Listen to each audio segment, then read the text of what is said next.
పరిశుద్ధులైన మా తండ్రి, సర్వశక్తుల దేవా, ఈ పరిశుద్ధ పునరుత్థాన ఈ పరిశుద్ధ ఆరాధనలో ప్రభువా మరొకసారి నీ బిడ్డలందరూ నీ పాదముల చెంత చేరి దేవా మిమ్మల్ని స్తుతించి ఆరాధిస్తాం. నీ నామాన్ని ఘనపరుస్తూ మాకించిన గొప్ప వాగ్దానం చూడాలి. మరో ఒక్కరిని పరిశుద్ధ దినమున నీ పరిశుద్ధ వాక్కు ద్వారా మనం దర్శించి మాతో మీరు మాట్లాడుతున్నాం. మీ స్వరము మాకు వినిపించమని, నీ యొక్క స్వరము మాకు వినిపించండి దేవా. మీరు మాతో మాట్లాడుతున్నారు. దాని మాటలు మా అందరి హృదయ ధ్యానం దృష్టికి అంగీకారం చూపించి ఈ పరిశుద్ధ దినమున ఈ సన్నిధికి వచ్చిన ప్రతి బిడ్డతో మీరు మాట్లాడుతున్నాం. యేసు ప్రభు నామమున వేడుకొనుచున్నాం తండ్రి. ఆమేన్. హల్లెలూయా. దయచేసి అందరూ కూర్చున్నాము. మన ప్రభువైన యేసుక్రీస్తు నామమున మీకు అందరికీ శుభములు.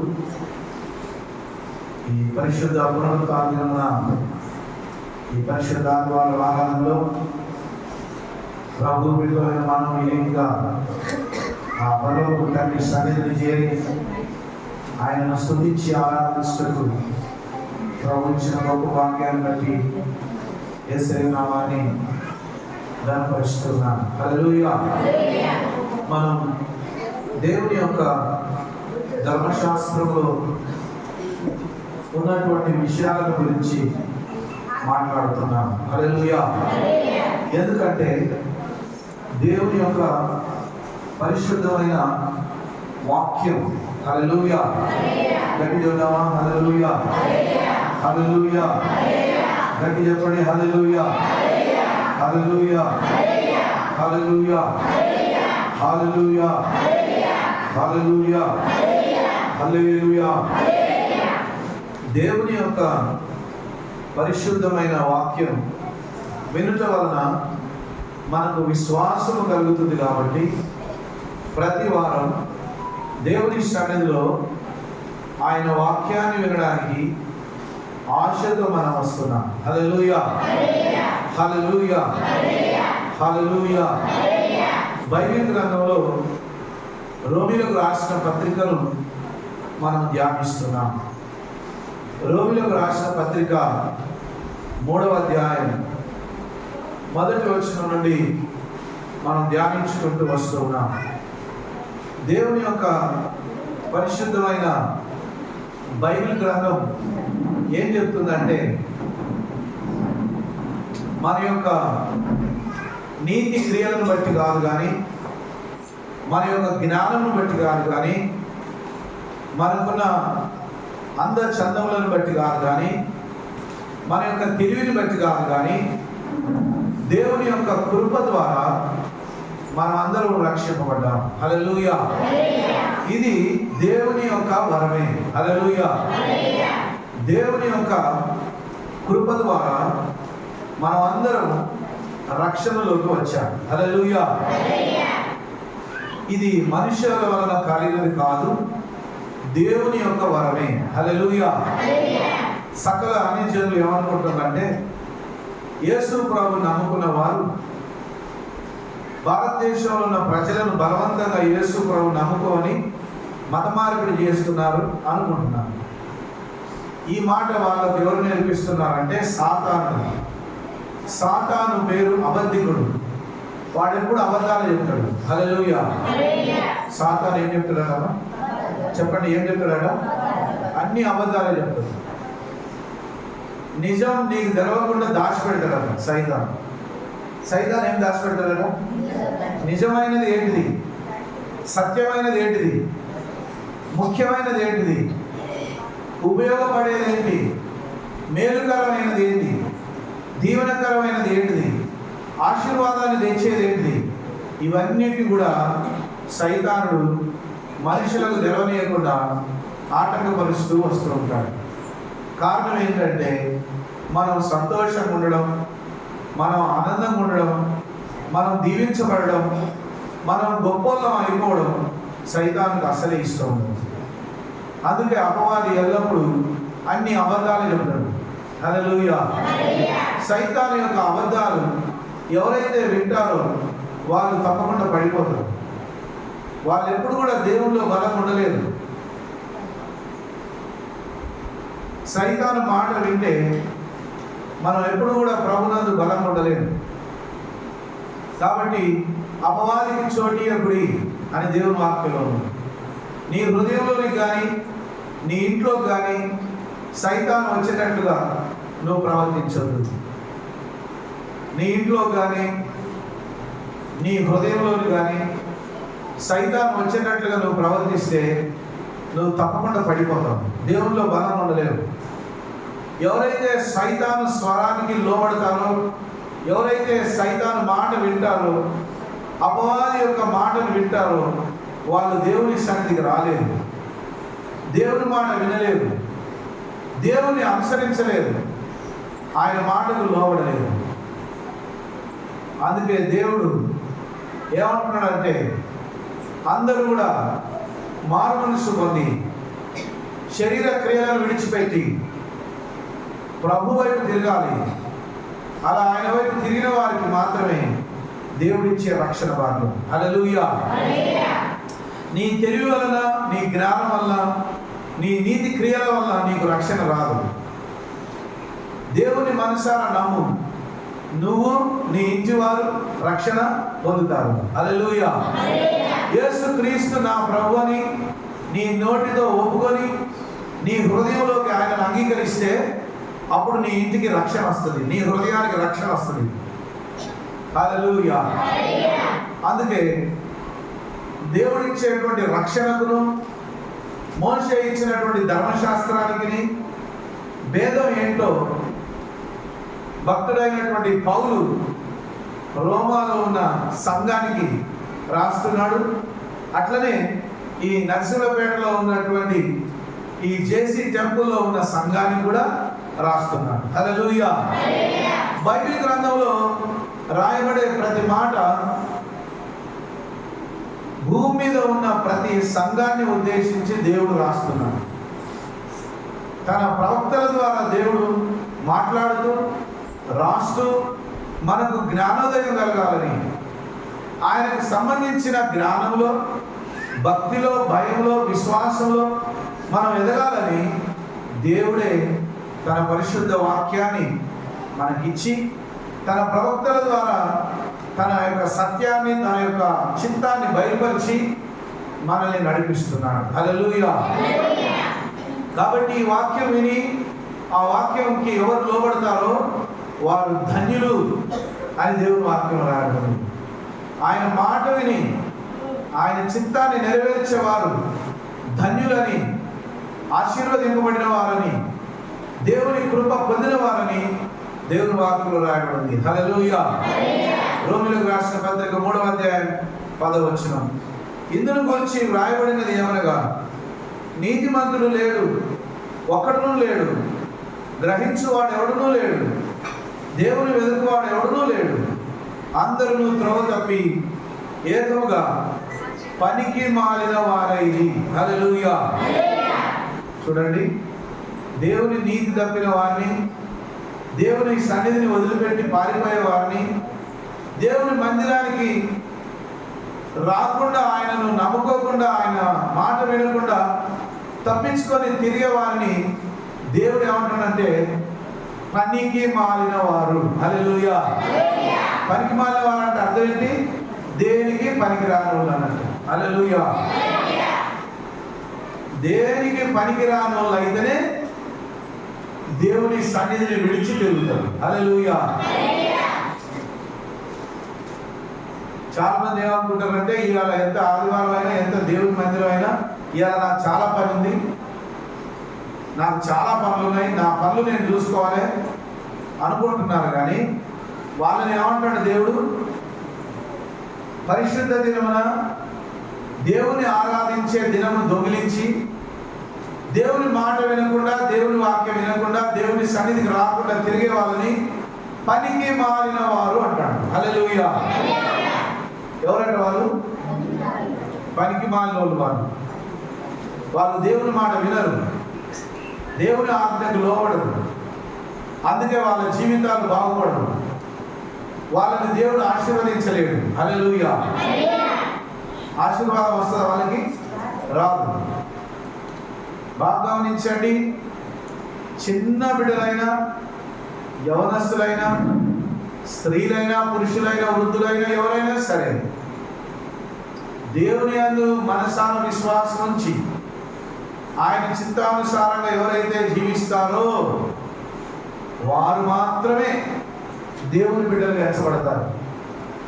వారు మాత్రమే పరలోక రాజ్యం చూస్తారు.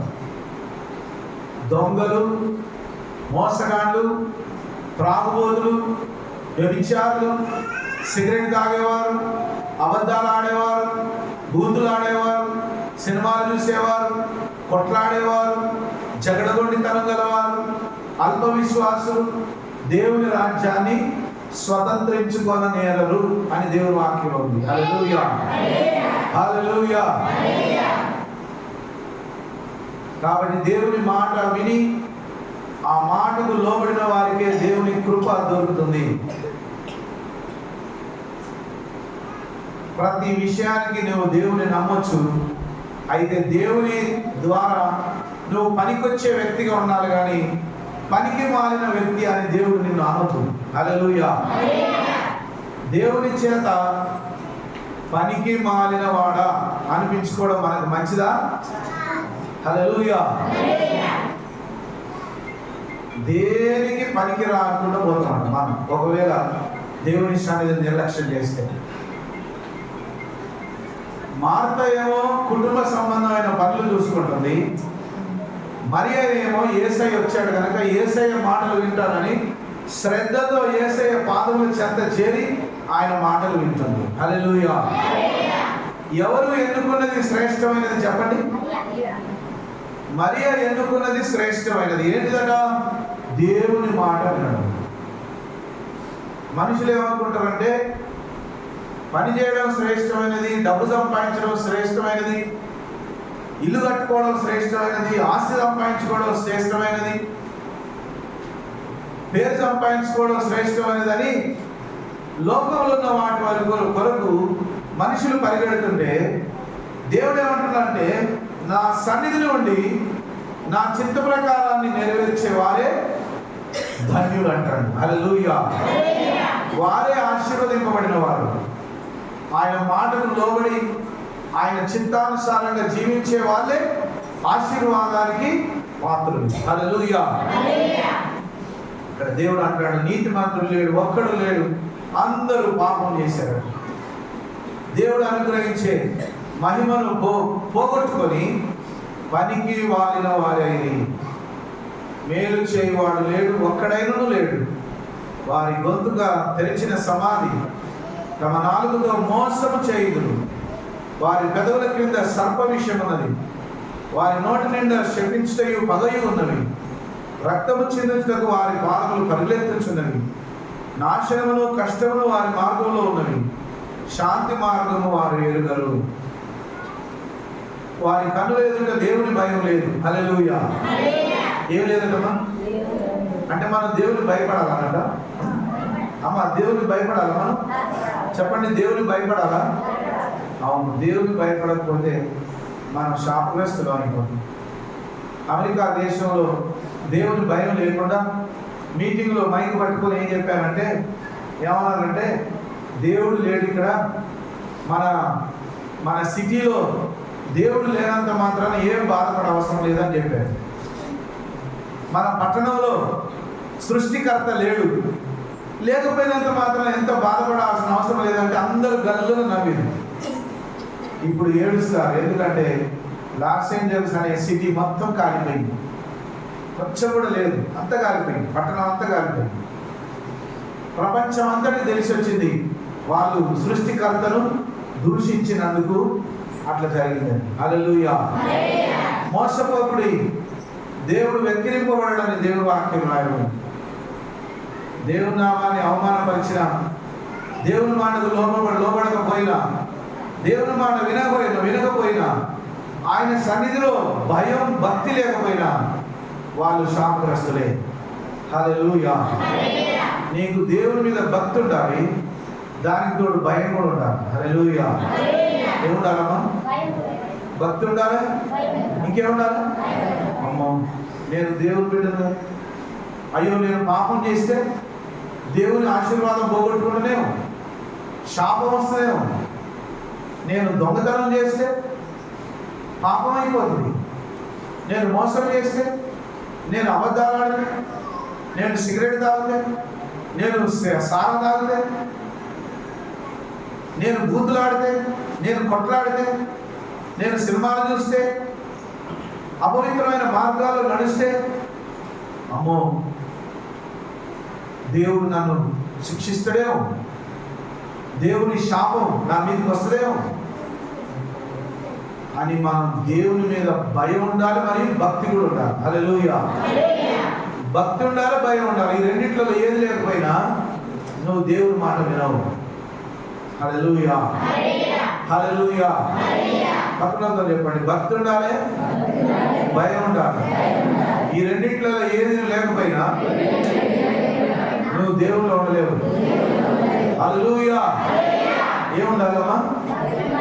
భక్తి ఉండాలి, నీకు భయం ఉండాలి. అమ్మో దేవుని సన్నిధి నేను పోగొట్టుకుంటున్నామో, నా రక్షణ పోతుందేమో, అమ్మో దేవుని మాట వినకపోతే నాకేమైనా నష్టం జరుగుతుందేమో, దేవుని వాక్యం వినకపోతే నాకేమైనా అన్యాయం అయిపోతేమో, నా జీవితం ఆగమైపోతేమో, నేను నష్టపోతేనేమో, నాకు చిక్కులు వస్తేమో, శ్రమ వస్తుందేమో. అందుకే దేవుని వాక్యం రాయబడింది, దుర్దినములు రాకముందే, శాపం నీ మీదకి రాకముందే, ఉగ్రత నీ మీదకి రాకముందే, ఈరోజు మంచి రోజు కాదు, నాకు చాలా దుఃఖం ఉంది అనే పరిస్థితి రాకముందే, మంచి రోజులు ఉన్నప్పుడే నీ సృష్టికర్తను నమ్ముకో, నీ సృష్టికర్తను స్మరించుకో, నీ సృష్టికర్తను మనసారా అనుసరించు. హల్లెలూయా. హల్లెలూయా. హల్లెలూయా. హల్లెలూయా. అందుకే అంటాడు, వారి కన్నులు ఎదుట దేవుని భయం లేదట. భయం లేని వాళ్ళు దేవుని ఎప్పుడు కూడా సంతోషపెట్టలేరు. భయం లేని వాళ్ళు ఎప్పుడు కూడా దేవునికి మహిమ తెచ్చే బ్రతుకులు వాళ్ళలో ఉండవు. వాళ్ళు దేవుని మాట వినరు కూడా. హల్లెలూయా. హల్లెలూయా. వాక్యంలో రాబడింది, మీరు నా వైపు తిరగలేదు కాబట్టి, నా మాట వినలేదు కాబట్టి, నా వాక్యానికి నా చిత్తానికి లోబడలేదు కాబట్టి మీకు కష్టం వచ్చినప్పుడు నేను నవ్వుతాను. హల్లెలూయా. మీకు దుఃఖం వచ్చినప్పుడు నేను నవ్వుతా. మీరు నాకు మొరపెడితే, కష్టం వచ్చినప్పుడు నాకు మొరపెడితే, నేను పిలిచినప్పుడు మీరు పలకలేదు కాబట్టి, నేను పిలిచినప్పుడు మీరు పలకలేదు కాబట్టి, నా సేవకులలో ఉండి నీతో మాట్లాడితే నువ్వు నా మాట వినలేదు కాబట్టి, నువ్వు పిలిచినప్పుడు నేను పలకను అంటాను. హల్లెలూయా. నువ్వు తలుపు కొట్టినప్పుడు నేను తీయను అంటాడు. నువ్వు గట్టిగా ప్రార్థన చేసినా నేను ముఖం చాటేసుకుంటా అంటాడు. హల్లెలూయా. అంటే దానికి అర్థం ఏంటి? మనం సుఖంగా ఆరోగ్యంగా ఉన్నప్పుడే దేవునికి లోబడి జీవించాలి. హల్లెలూయా. కష్టం వచ్చినప్పుడు, రోగం వచ్చినప్పుడు దేవుని కాడికి వచ్చింది కాదు. మనం సంతోషంగా ఆనందంగా, ఇప్పుడు నాకే చిక్కు లేదు, నేను సంతోషంగా ఉన్నా, నేను ఆనందంగా ఉన్నా, నాకేం కొదవలేదు అనుకున్నప్పుడే నువ్వు దేవుని యందు బలంగా ఉండాలి. హల్లెలూయా. దేవుని స్తుతించాలట, దేవుని గణపరచాలట. ధనవంతుడు ఏం చేశాడంటే, తన కొట్లలో ధాన్యం సమృద్ధిగా నింపుకొని, నా ప్రాణమా తినుము, తాగుము, సుఖించుము, ఇంకా నీకేం కొదవలేదు, నువ్వు బతికినంత కాలం నువ్వు హాయిగా తినొచ్చు, తాగొచ్చు, సంతోషంగా ఉండొచ్చు అని ధనవంతుడు తన కొట్లలో ధాన్యం సమకూర్చుకొని తన ప్రాణంతో మాట్లాడుకుంటాడు. అప్పుడు పరలోకం నుండి స్వరం వినబడదండి. ఏమనంటే, వెర్రివాడ. ఏమంటాడు? ఏమంటాడు? పిచ్చోడా, వెర్రివాడ, ఈ రాత్రి నీ ప్రాణం అడుగుచున్నారు. ఈ రాత్రే నీ ప్రాణం అడుగుచున్నారు. నీవు సంపాదించినది ఎవరి దగ్గరను? హల్లెలూయా. ఈ రాత్రే నీ ప్రాణం అడుగుచున్నారు. నువ్వు సంపాదించింది ఏమైపోతుంది? హల్లెలూయా. నా ప్రియమైన దేవుని బిడ్డలారా, దేవుని సంగమా, జాగ్రత్తగా గుర్తుపెట్టుకో. దేవుని సన్నిధిని నిలకడగా నిన్ను ఉండనీయకుండా ఏదైతే ఆటంకపరుస్తుందో దానిని నువ్వు వదిలించుకోవాలి. లేకపోతే నువ్వు చిక్కుల పాలైపోతావు. నీ రక్షణ ఆటంకపరచబడి దేవునికి నువ్వు దూరం అయిపోయే పరిస్థితి నీకు రావచ్చు. కాబట్టి దేవుని మాట విని, ఆయన మాటకు లోబడి భయం కలిగి భక్తి కలిగి ఉండమని ప్రభు పిలుస్తున్నాడు. దేవుడు అంటున్నాడు, సకల అన్యజనులకు, భూమి మీద ఉన్న ప్రజలకు భయం లేదు, భక్తి లేదు, అందరూ మార్గం తప్పి తిరుగుతున్నారు. అయితే వాళ్ళు శాపగ్రస్తులే. హల్లెలూయా, హల్లెలూయా. ప్రతి నోరు మూయబడినట్లును, సర్వలోకము దేవుని శిక్షకు పాత్రమగునట్లును ధర్మశాస్త్రము చెప్పుచున్న వాటన్నిటినీ ధర్మశాస్త్రముకు లోనైన వారితో చెప్పుచున్నదని ఎరుగుదుము. ఎరగనగా ధర్మశాస్త్ర సంబంధమైన క్రియల మూలముగా ఏ మనుషుడును ఆయన దృష్టికి నీతిమంతుడని తీర్చబడడు.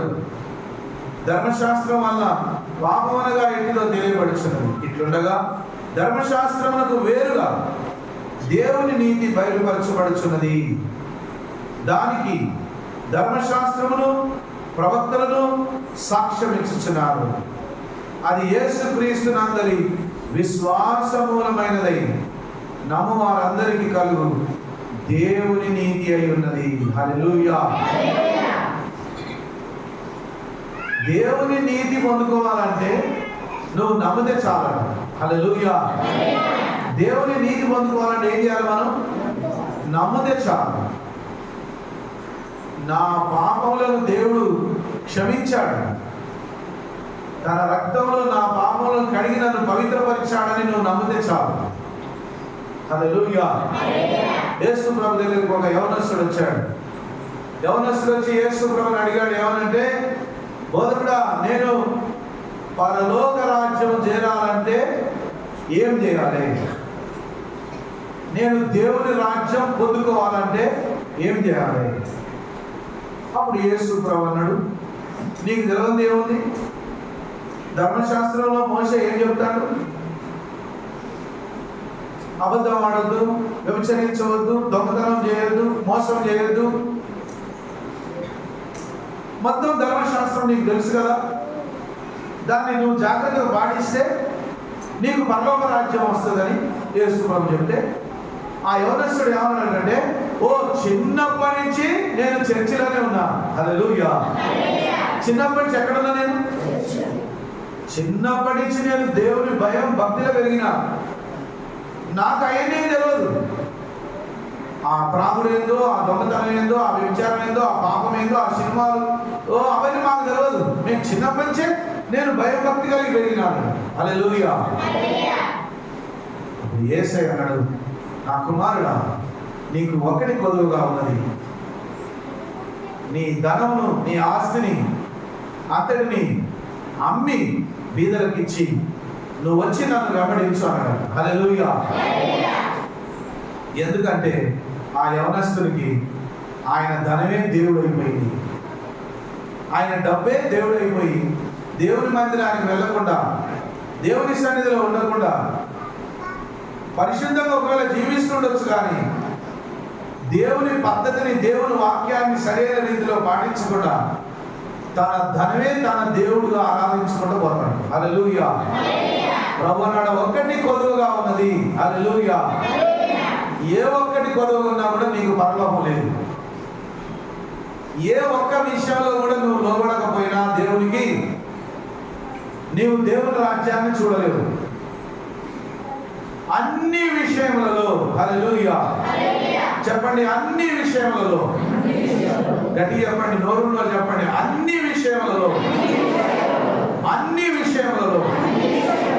అవును, అన్ని విషయాలలో మనం ఎట్లుండాలట? దేవుని చిత్తానుసారం ఉండాలి. దేవుని వాక్యానికి లోబడే వారమై ఉండాలి. అప్పుడే నీవు దేవుని రాజ్యాన్ని చూడగలవు. హల్లెలూయా.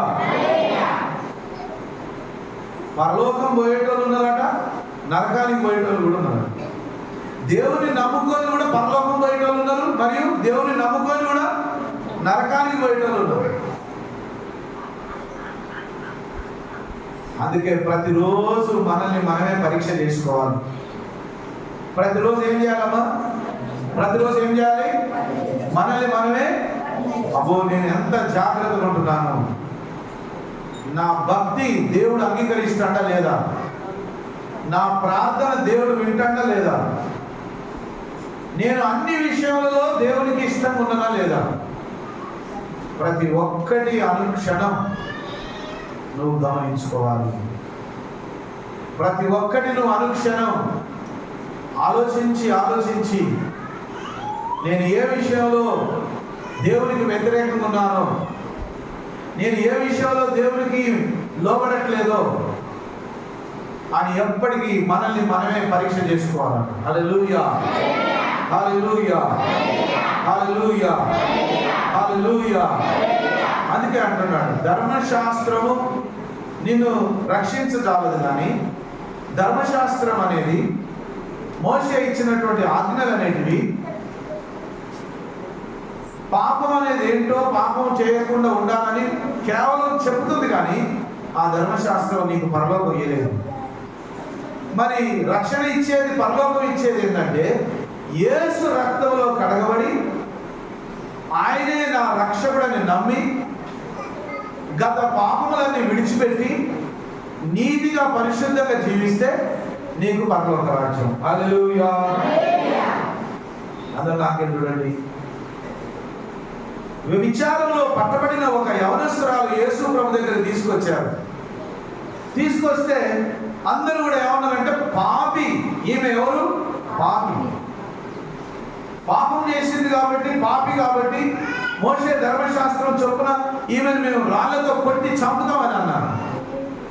అప్పుడు యేసయ్య ఏమన్నాడంటే, మీలో ఎవడైనాను పాపము లేని వాడైతే వాడు మొదటి రాయి వేయండి అన్నాడు. హల్లెలూయా. ఏమన్నాడు యేసయ్య?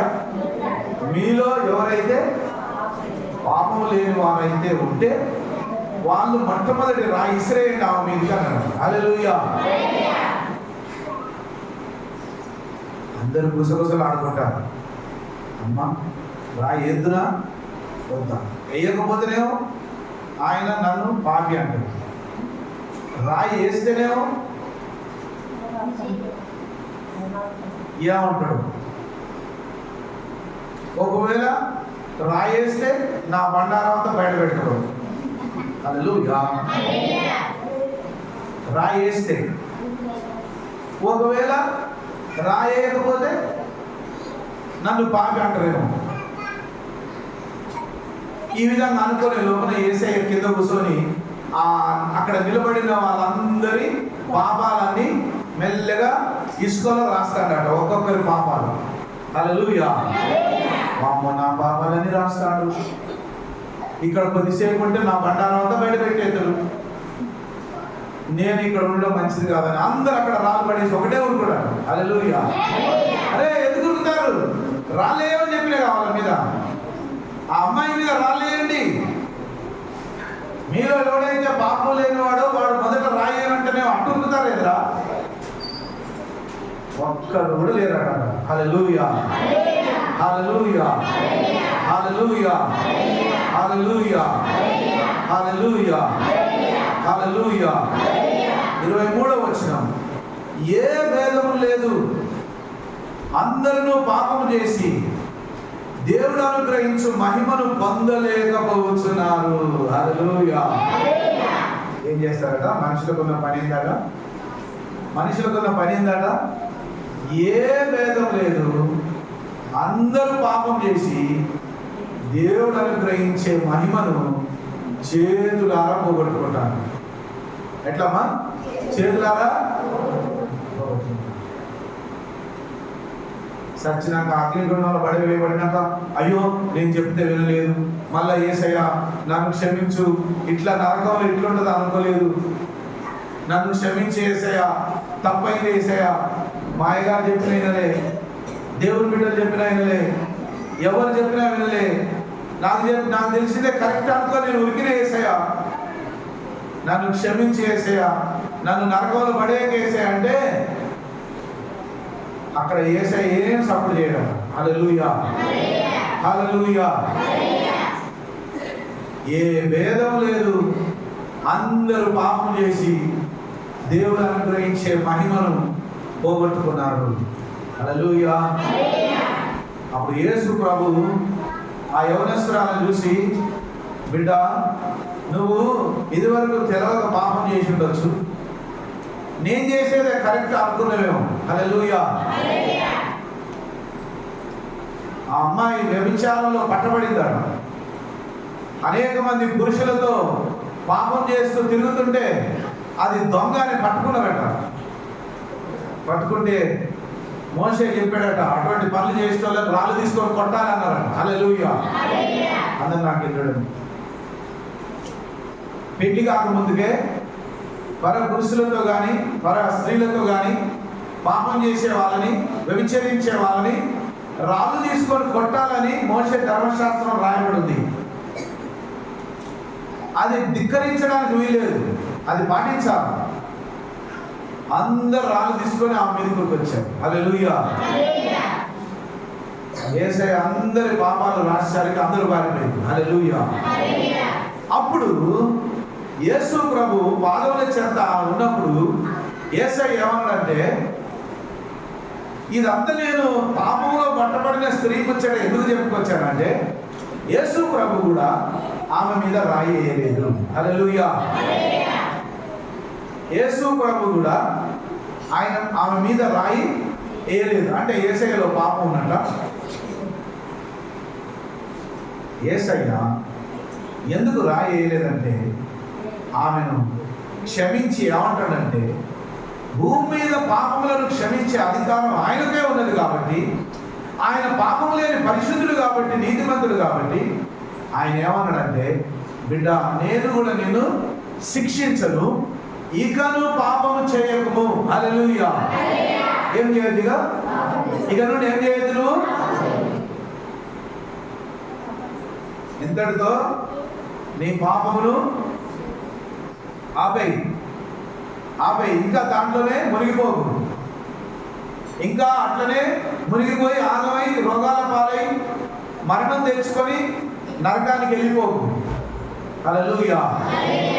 దురాశ గర్భము ధరించి పాపమును కనును. అమ్మ నాకేం చూడండి, దురాశ గర్భము ధరించి ఏం కంటదట, పాపము పరిపక్వమై మరణాన్ని కంటదట. జాగ్రత్త వినాలందరూ. చెవులు గలవారు వినును గాక. హల్లెలూయా. చెవులు గలవారు వినును గాక. దురాశ గర్భము ధరించి ఏం కంటుందటమ్మా, పాపమును కనును, పాపము పరిపక్వమై మరణమును కంటదట. హల్లెలూయా. కాబట్టి నీలో ఏదైనా దురాశ ఉంటే, అమ్మో నేను దేవుని బిడ్డను, ఈ ఆశలో నేను పడిపోను అనుకోవాలి. హల్లెలూయా. ఆత్మఫలములలో లాస్ట్కు ఉన్నది ఏంటంటే ఆశా నిగ్రహం. అందరు నాకు చూడాలి. ఆశా నిగ్రహం అంటే ఆశలు బాగా పుడతాయి, కానీ ఏం చేయాలంటే ఆశలను నిగ్రహించుకోవాలి. ఎన్నో ఆశలు ఉన్నాయి, ఎన్నో కోరికలు ఉన్నాయి లోకంలో. ప్రభు కొరకు నీ కోరికలన్నింటినీ సిలువ వేసేయాలట. హల్లెలూయా. ఎందుకంటే అది గర్భం ధరించిందంటే పాపం అయిపోతుంది. హల్లెలూయా. పాపము గంటదట. అప్పుడు ఆ పాపము పరిపక్వమై మరణం వస్తుంది. హల్లెలూయా. అందుకే ఇప్పుడు చాలా మంది యవనస్తులు మధ్య వయసులోనే చచ్చిపోతారు. యవనస్తులు ఉండగానే చచ్చిపోతారు. ఎందుకు చచ్చిపోతారంటే, ఒకడు లవ్ ఫెయిల్ అయిందని చచ్చిపోతాడు, ఒకడు లవ్ ఫెయిల్ అయిపోయింది, ఆ లవ్ ఫెయిల్ అయిపోయిందని చచ్చిపోతాడు. ఒకడు తాగి తాగి ఆరోగ్యం పాడే చచ్చిపోతాడు. చెప్పిన మాట వినకుండా సిగరెట్లు తాగి తాగి లంగ్స్ పాడై, కిడ్నీలు పాడై, లివర్ పాడై చచ్చిపోతాడు. తల్లిదండ్రులు చెప్పిన మాట వినకుండా పాపములకు అలవాటు పడిపోయి మధ్యలోనే మనుషులు యవనస్తులు చచ్చిపోతారు. ఇప్పుడు చాలా మంది అట్లా చచ్చిపోతారు.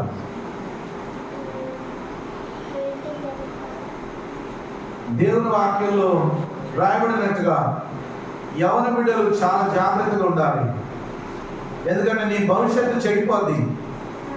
నీవు నీ కాళ్ళ మీద నిలబడే స్థితికి నీకు రాకముందే వివిధ రకాలైన చెడు వ్యసనాలకు నువ్వు లోనైపోతే నువ్వు నరకానికి పోతావు. నీ జీవితం బాగుపడదు, నీ భవిష్యత్తు బాగుపడదు. హల్లెలూయా. నిన్ను పోషించే వాళ్ళు ఉన్నప్పుడే, పక్కన వాళ్ళతో, యవనస్తులు మీ పక్కన వాళ్ళతో చెప్పండి, నిన్ను పోషించే వాళ్ళు ఉన్నప్పుడే, నీకు సహాయం చేసే వాళ్ళు ఉన్నప్పుడే, పెద్దలు చెప్పొద్దు, యవనస్తులు చెప్పండి, యవనస్తులు మీ పక్కన వాళ్ళతో చెప్పండి, నిన్ను పోషించే వాళ్ళు ఉన్నప్పుడే, నిన్ను గురించి పట్టించుకునే వాళ్ళు ఉన్నప్పుడే, నీకు ఆర్థికంగా సహాయం చేసే వాళ్ళు ఉన్నప్పుడే, నీ అవసరాల్లో నీకు సహాయం చేసే వాళ్ళు ఉన్నప్పుడే, నువ్వు ఆరోగ్యంగా ఉన్నప్పుడే, నీకు సహాయం చేసే వాళ్ళు ఉన్నప్పుడే, దేవుని యందు భయభక్తులు కలిగి నీ కాళ్ళ మీద నువ్వు నిలబడు. హల్లెలూయా. సహాయం చేసేటో లేకపోతే, అవసరం ఉన్నప్పుడు డబ్బులు ఇచ్చటో లేకపోతే, అవసరం ఉన్నప్పుడు ఆర్థికంగా సహాయం చేసేటో లేకపోతే, అవసరం ఉన్నప్పుడు బట్టలు కొనిచ్చేటో లేకపోతే, నీ అవసరాలు తీర్చుకోవడానికి నీకు సహాయం చేసేటో లేకపోతే నేనెవరు ఆపుకుంటావు? అందుకే నువ్వు ఆరోగ్యం ఉన్నప్పుడే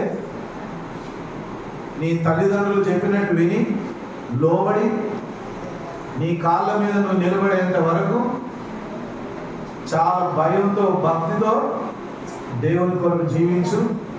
నీ కాళ్ళ మీద నువ్వు నిలబడిన తర్వాత ఆటోమేటిక్గా నీకు అర్థమైపోతుంది ఏది మంచో ఏదో చెడో, ఏది మంచో ఏది చెడో నీకు అర్థమైపోద్ది. ఇక నువ్వు అర్థమైపోయాక నువ్వు దేవుని వదిలిపెడతావా? అమ్మో, నేను చిన్నప్పటి నుంచి దేవుని భయభక్తుల్లో ఉన్నా, నేను ఎట్లా నా దేవుని వదిలిపెడతా? వాళ్ళే ఆశీర్వదింపబడతారు. హల్లెలూయా, హల్లెలూయా. గట్టిగా చెప్పండి, హల్లెలూయా, హల్లెలూయా. కాబట్టి చాలా జాగ్రత్తగా ఉండండి. దేవుని వాక్యం చెప్తుంది, ఏలయనగా ఏ భేదం లేదు, అందరూ పాపం చేసి దేవుడు అనుగ్రహించు మహిమను పొందలేకపోతున్నారు. హల్లెలూయా. మరి ఇప్పుడు దేవుడు అనుగ్రహించు మహిమను పొందాలంటే ఏం చేయాలి? ప్రశ్న అందరిదాకా కూడా. దేవుడు అనుగ్రహించే మహిమ ఇప్పుడు పొందుకోవాలంటే ఏం చేయాలి చెప్పండి? ఏం చేయాలి? ఏం చేయాలి చెప్పండి? ఏం చేయాలి చెప్పండి? ఏం చేయాలి? పాపము విడిచిపెట్టి పరిశుద్ధంగా జీవించాలి. హల్లెలూయా. చెడు వ్యసనాలను విడిచిపెట్టి దేవుని నీతిలో పరిశుద్ధంగా జీవిస్తే నీకు పరలోక రాజ్యం. గట్టిగా చెప్దామా? హల్లెలూయా, హల్లెలూయా, హల్లెలూయా. కాబట్టి నమ్మువారు ఆయన కృపచేతనే క్రీస్తు యేసునందలి విమోచనం ద్వారా ఉచితముగా నీతిమంతులను తీర్చబడుచున్నారు. హల్లెలూయా. అంటే ఇప్పుడు అర్థం ఏంటి? అందరూ పాపిస్తోళ్ళు అన్నట్టే. అందరూ పాపిస్తోళ్ళు అయితే ఆ పాపిష్టి ప్రజలను దేవుడు తన పవిత్రమైన రక్తాన్ని కాల్చి ఆయన పవిత్రమైన రక్తంలో పరిశుద్ధపరిచి పాపము నుండి విముక్తిని ఇచ్చి రక్షణ ఇచ్చి నీతిమంతులుగా మార్చాడు. హల్లెలూయా. అందరూ కుడి చేయొద్దండి. నేను నీతిమంతుని, నేను పాపిని కాదు. యేసయ్య రక్తంలో నేను కడగబడిన కాబట్టి ఇక ఎన్నడూ నేను పాపిని కాను. నేను నీతిమంతుని, నేను పరిశుద్ధుని. నేను పాపం చేయడానికి పుట్టలేదు. యేసు రక్తంలో నిలబడ్డాను, పవిత్రపరచబడ్డాను. నేను ఎన్నడూ వెనుకకు తిరిగి చూడను. ప్రభు కొరకు పరిశుద్ధంగా జీవిస్తాను. ఆయన సాక్షిగా నేను నిలబడతాను. ఆమేన్. చప్పట్లు కొట్టి యేసయ్య హల్లెలూయా, హల్లెలూయా, హల్లెలూయా, హల్లెలూయా. నేను బాగా గమనించాను, ఎప్పుడైతే మనం నీతిగా జీవిస్తామో దేవుని సన్నిధి ఎప్పుడు మనతోనే ఉంటుంది. ఎప్పుడైతే మనం దేవునికి ఇష్టం లేని పనులు ఏమైనా చేసినట్టుగా కొంచెం అయిందనుకో, మనశ్శాంతి ఉండదు, సంతోషం ఉండదు, సుఖం ఉండదు, ఆరోగ్యం ఉండదు, ఆనందం ఉండదు. ఏం చేసినా నువ్వు ఆనందంగా ఉండలేవు. హల్లెలూయా. ఏం చేసినా నీకు ఆనందం ఉండదు. అందుకే నిత్యం ఎల్లప్పుడూ దేవుని మాట విని ఆ మాట చొప్పున జీవిస్తూ ప్రార్థన యందు నిలకడగా ఉన్నది. హల్లెలూయా. ముఖ్యంగా ఈ ఈ ఈ గడ్డు రోజులలో, ఈ చెడ్డ దినములలో యవన బిడ్డలు బాగా ప్రార్థన చేసుకోవాలి. యవనస్తులు ఏం చేయాలమ్మా? బాగా ప్రార్థన చేసుకోవాలి. ప్రతిరోజు ప్రార్థన చేసుకోవాలి. ప్రతిరోజు బైబిల్ చదువుకోవాలి. ప్రతిరోజు స్థిరమైన మనసుతో ప్రభుని అనుసరించాలి. హల్లెలూయా, హల్లెలూయా. పూర్వము చేయబడిన పాపములను దేవుడు తన ఓర్మి వలన ఉపేక్షించినందున ఆయన తన నీతిని కనపరచవల్లని క్రీస్తు యేసు రక్తమునందలి విశ్వాసము ద్వారా ఆయనను కరుణాధారముగా బయలుపరచెను. దేవుడు ఇప్పటి కాలమందు తన నీతిని కనపరచు నిమిత్తము తాను నీతిమంతులను యేసునందు విశ్వాసం గల వారిని నీతిమంతులుగా తీర్చువాడునై ఉండుటకు ఆయన అలాగూ చేశాను. హల్లెలూయా, హల్లెలూయా. ఎలాగ చేసిందట? పూర్వం చేసిన పాపములన్నీ ఏం చేసిందట? తన రక్తంలో కడిగి వేసిందట. హల్లెలూయా. కొందరు అంటారు, నేను చాలా పాపాలు చేసినయ్యా, యేసు ప్రభు నా పాపాలు క్షమిస్తాడా? యేసు ప్రభు నా పాపాలు క్షమించి నన్ను ఆయన బిడ్డగా చేర్చుకుంటాడా అంటే ఖచ్చితంగా చేర్చుకుంటాడు. హల్లెలూయా, హల్లెలూయా. ఎంత పాపి అయినా సరే యేసయ్య దగ్గరకు వస్తే వాడు చేసిన, ఇక్కడ నా వాక్యంలో రాయబడింది, పూర్వము అంటే ఎప్పుడు? గత కాలము. హల్లెలూయా, హల్లెలూయా, హల్లెలూయా. 25వ వచనం అంటాడు, పూర్వము చేయబడిన పాపములను. హల్లెలూయా. ఇప్పుడు కాదు, ఇప్పుడు నువ్వు పాపం లేకుండా పరిశుద్ధంగా జీవిస్తున్నావు కదా, మరి చేసిన పాపాలను ఎన్నుకోవాలి. హల్లెలూయా. ఏదైనా నదిలో పోయి మునిగితే పోతే ఆ పాపాలు అమ్మా, ఏదైనా పోయి నదిలో మునిగితే పాపాలు పోతే, ఎక్కడికైనా పుణ్యక్షేత్రం పోయి గుండు కొట్టించుకుంటే పోతే ఆ పాపాలు, గుండు కొట్టించుకుంటావా పోయి నీ పాపాలు పోవాలంటే? హల్లెలూయా. లేకపోతే ఎవరికైనా అన్నదానం చేస్తే పాపాలు పోతాయి. హల్లెలూయా. పుణ్య కార్యాల వలన పాపాలు పోవు. పుణ్య కార్యాలు చేయాల్సిందే, పుణ్య కార్యాలు చేయాల్సిందే. కానీ పుణ్య కార్యాలు చేయటం వలన పాపాలు పోవు. కానీ యేసు రక్తంలో పాపాలు కడుక్కుంటేనే పాపాలు పోతాయి. హల్లెలూయా, హల్లెలూయా. ఇక్కడ రాయబడింది ఏంటంటే, పూర్వము చేయబడిన పాపములను క్షమించి యేసుక్రీస్తు నందలి విశ్వాసము ద్వారా నీతిమంతులుగా పరిశుద్ధులుగా దేవుడు మార్చాడు. ఎందుకంటే మళ్ళీ పాపం చేయడానికి కాదు, నీతిగా పరిశుద్ధంగా ఆయన కొరకు జీవించడానికే. హల్లెలూయా, హల్లెలూయా, హల్లెలూయా. కాబట్టి అతిశయ కారణం ఎక్కడ? అది కొట్టివేయబడను. ఎట్టి న్యాయమును బట్టి అది కొట్టివేయబడను, క్రియా న్యాయమును బట్టి కాదు, విశ్వాస న్యాయము బట్టియే. హల్లెలూయా. దేవుని నమ్ముకొని నువ్వు ఆచారాలు పాటిస్తే నీకు రక్షణ లేదు. నువ్వు దేవుని నమ్ముకొని ఆచారాలు పాటించినా నీలో నీతి, పరిశుద్ధత, వాక్యానుసారమైన జీవితం లేకపోతే నీ భక్తి వ్యర్థమైపోతాడు. హల్లెలూయా. నీ భక్తి ఏమైందట? వ్యర్థమైపోతుంది. నీ ప్రార్థనలు దేవుడికి వినబడవు. హల్లెలూయా. దేవుని నీతిని మనం పాటించినప్పుడే మనం నీతిమంతులుగా ఎంచబడతాం. హల్లెలూయా. హల్లెలూయా. కాగా ధర్మశాస్త్ర సంబంధమైన క్రియలు లేకుండా విశ్వాసం వల్లనే మనుషులు నీతిమంతులుగా తీర్చబడుతున్నారని ఎంచుతున్నాం. అందరూ నాకు వెళ్ళారు ఒకసారి. ధర్మశాస్త్ర సంబంధమైన క్రియలు లేకుండా విశ్వాసం వలననే మనుషులు నీతిమంతులుగా తీర్చబడుతున్నారని ఎంచుతున్నాం. హల్లెలూయా.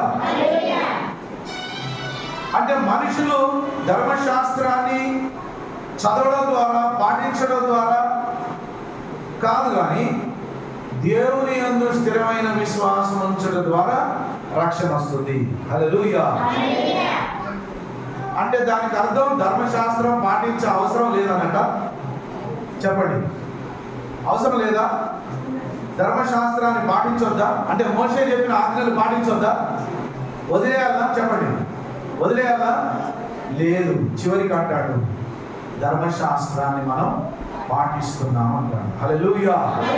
చూడండి, దేవుడు యూదులకు మాత్రమే దేవుడా? అన్ని జనులకు దేవుడు కాడా? అవును, అన్య జనులకు దేవుడే. దేవుడు ఒక్కడే కనుక. అమ్మ, దేవుళ్ళు ఎంతమంది? గడి చెప్పండి, ఎంతమంది? యేసుప్రభు మా దగ్గర రాకమందుకు ఎన్నింటికి మొక్కినావు? చాలా మొక్కినవా? చాలా మొక్కినవా? మరి ఇక్కడ ఏంటి చెప్తాడు? దేవుళ్ళు ఎంతమంది అట? ఒక్కడే. ఒక్కడే సృష్టికర్త. హల్లెలూయా. నీకు విషయం చెప్పనా? భూమి మీద ఉన్న అన్ని మతస్థులకు, అన్ని కులస్తులకు కూడా తెలుసు దేవుడు ఒక్కడే అని. సృష్టికర్త ఒక్కడే, దేవుడు ఒక్కడే అని అందరికీ తెలుసు. కానీ వాళ్ళు నమ్ముకున్నటువంటి మతాలను వదిలిపెట్టి, వాళ్ళు నమ్ముకున్న పద్ధతులను వదిలిపెట్టి సత్యమైన దేవుని యొద్దకు రాలేకపోతారు. జీవం గల దేవుని నమ్ముకోలేకపోతారు. మహిమ గల దేవుని నమ్ముకోలేకపోతారు. అందుకే ప్రతి ఒక్కరు కూడా చేయవలసిన పని ఏంటంటే అసలు సృష్టికర్త ఎవరో అని వెతకాలి. హల్లెలూయా. ఏది పడితే అది గుడ్డిగా నమ్మేయద్దు. ఏది పడితే అది గుడ్డిగా మొక్కొద్దు. నన్ను సృష్టించిన సృష్టికర్త ఎవరో అని మనసారా వెతుక్కుంటే వాళ్ళకు తప్పకుండా సృష్టికర్త దొరుకుతాడు. హల్లెలూయా. హల్లెలూయా. హల్లెలూయా. హల్లెలూయా. హల్లెలూయా. అందుకే యూదులకు మాత్రమే దేవుడు కాదు, సమస్త అన్య జనులకు కూడా దేవుడే. హల్లెలూయా. ఎంతమంది దేవుడు అట? భూమి మీద పుట్టిన ప్రతి మనిషికి ఆయన దేవుడే. హల్లెలూయా. దేవుడు ఒక్కడే కనుక ఆయన సున్నతి గల వారిని విశ్వాసం మూలంగాను, సున్నతి లేని వారిని విశ్వాసం ద్వారాను నీతిమంతులుగా తీర్చును. హల్లెలూయా. యూదులు ఏమనుకున్నారంటే మోషే ధర్మశాస్త్రం ప్రకారం మనం అందరం సున్నతి చేయించుకుంటున్నాం కాబట్టి మనం మాత్రం పరలోకం పోతాం అనుకున్నారట. హల్లెలూయా. అన్ని జనులకు పరలోకం లేదన్నవారు. ఇక్కడ పౌలు భక్తులు ఏమంటాడంటే సున్నతి చేసుకున్న వాళ్ళైనా విశ్వాసం ద్వారానే రక్షణ పొందాల్సిందే, సున్నతి లేని వారైనా విశ్వాసం ద్వారా రక్షణ పొందాల్సిందే. ఎవరికైనా ఒకటే న్యాయం. హల్లెలూయా. విశ్వాసము ద్వారా ధర్మశాస్త్రమును నిరర్ధకం చేయించున్నామా? ఇప్పుడు వచ్చింది ప్రశ్న. విశ్వాసము ద్వారా రక్షణ వస్తుందంటే మరి మోషే ఇచ్చిన ధర్మశాస్త్రం వ్యర్థమైపోయిందా అంటే కాదు అంటాడు. హల్లెలూయా. విశ్వాసము ద్వారా ధర్మశాస్త్రమును నిరర్ధకం చేయించున్నామా? అట్లా రాదు. హల్లెలూయా. అట్లా అంటే మనం తప్పున పడిపోతాం. చాలా మంది ఏమంటారంటే పాత నిబంధన కొట్టివేయబడింది, పాత నిబంధన ఏమైంది? కొట్టివేయబడింది.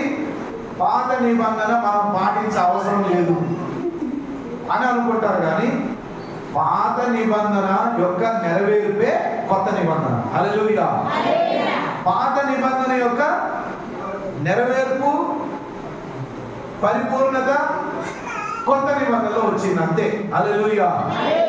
అందుకు పాత నిబంధన అన్నా కొత్త నిబంధన అన్నా రెండు బైబిలే, రెండు దేవుని వాక్యమే. కొత్త నిబంధన వదిలిపెట్టి పాత నిబంధననే పాటించేటోళ్ళు కూడా కొందరు ఉన్నారు. పాత నిబంధనే మొదటిది కాబట్టి కొత్త నిబంధన అపోస్తలులు చెప్పిన మాట వినొద్దని పాత నిబంధన పాటించే కొందరు యెహోవా సాక్షులు కూడా ఉన్నారు. హల్లెలూయా. ఇక్కడ దేవుని వాక్యం స్పష్టంగా అంటుంది, అట్లనరాదు, ధర్మశాస్త్రమును స్థిరపరచుచున్నాము. హల్లెలూయా. విశ్వాసము ద్వారా ధర్మశాస్త్రమును నిరర్ధకము చేయించున్నామా? అట్లనరాదు, ధర్మశాస్త్రమును స్థిరపరచుచున్నాము. హల్లెలూయా. ధర్మశాస్త్రం ఏం చేస్తున్నాం? స్థిరపరుస్తున్నాం. విశ్వాసం ద్వారా, పాపము లేకుండా పరిశుద్ధంగా జీవించడం ద్వారా, విశ్వాసము ద్వారా, చెప్పండి, విశ్వాసము ద్వారా పాపము లేకుండా పరిశుద్ధంగా జీవించడం ద్వారా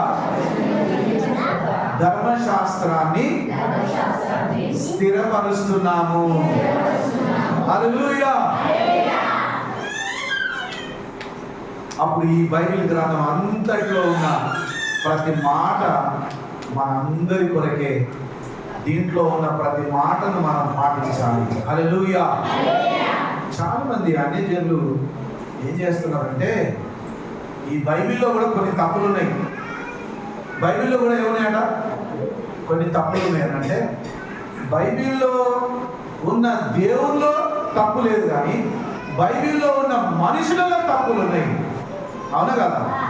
బైబిల్లో ఉన్న మనుషులలో, అది మనుషుల తప్పులే కానీ దేవుని తప్పు కాదు. హల్లెలూయా. ఈ బైబిల్ దేవుల్లో ఏదైనా తప్పు చూపించమని, మరి ఈ బైబిల్ దేవుల్లో తప్పు చూపేయగలరు ఎవరైనా? ఎవరు కూడా చూపించలేదు. దేవునికి ఉన్న ప్రతి లక్షణాలు, దేవునికి ఉండవలసిన ప్రతి లక్షణాలు యేసు ప్రభులో ఉన్నాయి. కాబట్టి చాలా మంది నాకు నిజమైన దేవుడు కావాలి, నిజమైన దేవుడు కావాలి, సృష్టికర్త కావాలనే ఆశతో ఆశతో ఆశతో వెతికి వెతికి వెతికే వారికి యేసు ప్రభు ఖచ్చితంగా దొరుకుతాడు. హల్లెలూయా. ఆ ప్రేమ గల తండ్రిని మనసారా నమ్ముకొని పాపం లేకుండా మరణం వరకు పరిశుద్ధంగా వాక్యానుసారంగా ఆయన చిత్తం నెరవేర్చే బిడ్డలుగా జీవించుటకు పరిశుద్ధాత్మ దేవుడు నిత్యం మనకు సహాయం చేయడు గాక. ఆమేన్. కళ్ళు మూసుకొని ప్రార్థన చేసుకున్నాం. ప్రభువా, నేను పరిశుద్ధంగా జీవిస్తా. ప్రభువా, నా పూర్వపు పాపాలను క్షమించావు. ఇంకెన్నడూ నేను పాపం చేయను. నా పూర్వం అందరూ మోకరించి మీ హృదయాన్ని పరీక్ష చేసుకోండి. ప్రతి ఒక్కరు మోకరించి మీ హృదయాలను పరీక్ష చేసుకోండి. నీ పూర్వపు పాపములన్నీ క్షమించి వేయబడ్డాయి. నీ పూర్వపు జీవితం అంతా క్షమించి వేయబడింది. ఇక నువ్వు పాపం చేయడానికి కాదు, పరిశుద్ధంగా జీవించడానికి, నీతిగా జీవించడానికి నీ పాత పాపములన్నీ కడిగివేయబడ్డాయి. యేసు రక్తంలో నువ్వు కడిగివేయబడ్డావు. నువ్వు పరిశుద్ధపరచబడ్డావు. నీవు నీతిమంతునిగా, పరిశుద్ధునిగా, పవిత్రమైన బిడ్డగా నువ్వు ఏర్పరచబడ్డావు. అందరూ కళ్ళు మూసుకొని ప్రార్థన చేసుకున్నాం.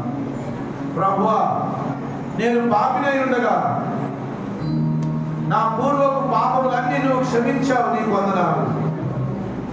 ప్రభువా, నా నీతిగల జీవితం ద్వారా విశ్వాసంతో నీ ధర్మశాస్త్రాన్ని స్థిరపరుస్తూ, నీ మాటకు లోబడుతూ, నీ వాక్యానికి, నీ చిత్తానికి లోబడుతూ, నీ నీతిలో, నీ పరిశుద్ధతలో నేను ఎల్లప్పుడూ జీవిస్తా. ప్రభువా, ఇక ఎన్నడూ పాపం చేయకమని నువ్వు చెప్పిన రీతిగా నా పూర్వపు పాపములను మళ్ళీ గుర్తు చేసుకొని నేను చేయను ప్రభువా, మళ్ళీ నేను పాపంలో పడిపోను. నీవిచ్చిన రక్షణను కాపాడుకొని నీతిగా పరిశుద్ధంగా నీకు ఇష్టంగా నేను జీవిస్తా.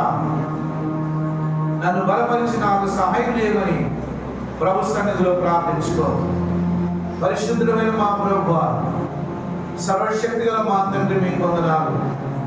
మా నీతి క్రియలను బట్టి, మా జ్ఞానమును బట్టి, మా మంచితనమును బట్టి, మా గొప్ప కార్యాలను బట్టి, మేము పాటించే ఆచారాలను బట్టి మాకు రక్షణ రాలేదు. కానీ నిన్ను నమ్మటం వలన, నీ రక్తమునందు విశ్వాసం ఉంచి, నీ రక్తమునందు విశ్వాసం ఉంచి, నీ రక్తంలో పాపములను కడుక్కొనటం వలన మా పూర్వపు పాపములన్నీ కడిగి వేయబడి, నీ కృప ద్వారా, విశ్వాసం ద్వారా మేము అందరూ నీతిమంతులుగా ఎంచబడి ఉన్నాం. నీవిచ్చిన నీతిని బట్టి, నీవిచ్చిన పరిశుద్ధ జీవితాన్ని బట్టి, నీవిచ్చిన రక్షణను బట్టి మీకు వందనాలు చెల్లిస్తున్నాం. ఎంత గొప్ప రక్షణ భాగ్యాన్ని మేము ఎల్లప్పుడూ కాపాడుకోవచ్చు. సులువుగా చిక్కులు పెట్టే పాపములలో పడిపోకుండా నీతిగా పరిశుద్ధంగా వాక్యానుసారంగా జీవించి నీవిచ్చే పరలోక రాజ్యం, నిత్య జీవాన్ని పొందుకునే భాగ్యం మాకందరికి దయచేయమని ప్రార్థిస్తున్నాం. ప్రభువా, విశ్వాసం ద్వారా రక్షణ వస్తుందంటే ధర్మశాస్త్రాన్ని నిరర్థకం చేయడం కాదు, ధర్మశాస్త్రాన్ని స్థిరపరుస్తున్నామని నీ వాక్యం రాయబడింది. కాబట్టి విశ్వాసం ద్వారా ధర్మశాస్త్ర సంబంధమైన పరిశుద్ధ జీవితాన్ని జాగ్రత్తగా పాటించి విశ్వాసం ద్వారా రక్షణ పొంది ఉన్నామని, నీతిమంతులుగా మార్చబడ్డామని, పరిశుద్ధపరచబడ్డామని నమ్మి ఈ వాక్యానుసారం మేము జీవించే భాగం మాకు దయచేయండి. నిన్న వాక్యం దుష్టుడైన అపవాది ఎత్తుకొని పోకుండా వినుచున్న ప్రతి జీవితంలో ఫలింపజేసి నీవు మహిమ పొందమని యేసు ప్రభు నామములో వేడుకొనుచున్నాము తండ్రి. ఆమేన్, ఆమేన్, ఆమేన్. హల్లెలూయా.